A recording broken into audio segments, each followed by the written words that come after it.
Okay guys, we're going to be doing the second part of composite functions, or excuse me, the second part of P3, which is composite functions. Here's your homework assignment, page 32, 51 through 60, and 63 through 65.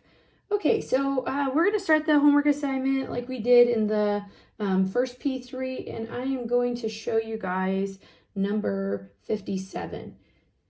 So 57 through 60 is asking you guys to do a couple different things. So here is 57, and you've got f of x is equal to 2x minus 5, and g of x is equal to 4 minus 3x. And part A is asking you to find what is f of x plus g of x.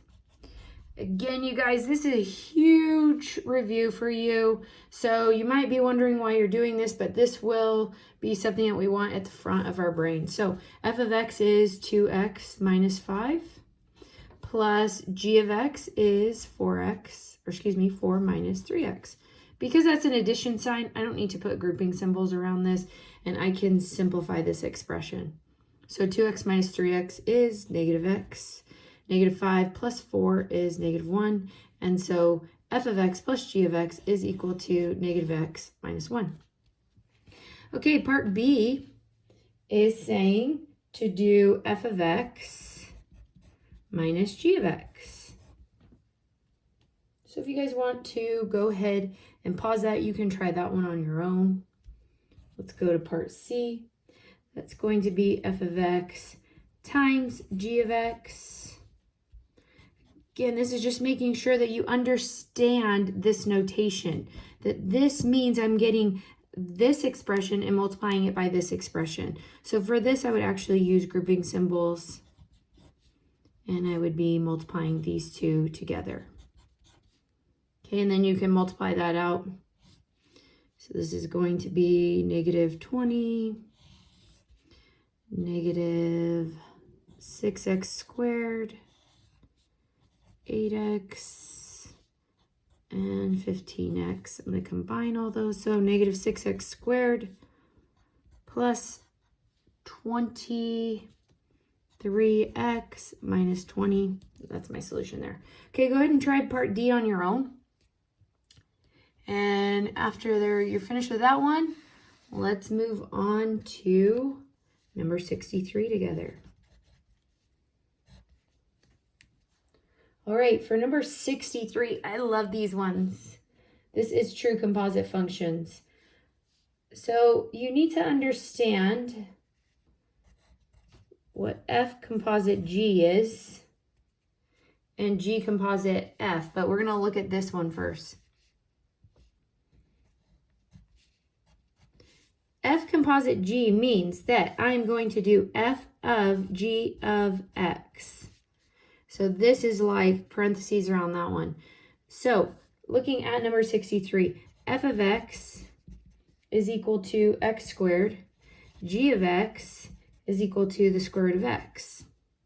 So if I were to get my f of x here, and I'm going to do f of g of x, then whenever I see an x, I'm going to put g of x in. So that's equal to x, but I said I'm going to put a g of x in there, brackets, squared.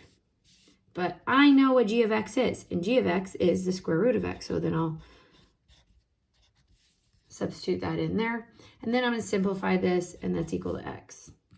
So for my first problem in 63, f of g of x is equal to x. Now it's going to also have you do g of f of x. Okay, so this will look like this. And that means that I'm going to start with my g function. I've got the square root of x, but I don't want to put x in. I want to put in f of x. So this is really the square root of f of x, which was x squared. So now I have the square root of x squared. Okay, so I want to look further into the square root of x squared. The square root of x squared can never be negative. So we would want to really just write our answer as x, but it's not x because I can't have a negative value that would ever make, this could never be equal to a negative. So I need to make sure that I have my absolute value of x. Now, don't get too mixed up on this stuff. The main thing that you're wanting to look at is looking at not the domain of it, but the actual way that you guys are plugging this in and doing composite functions, because that's going to help us later.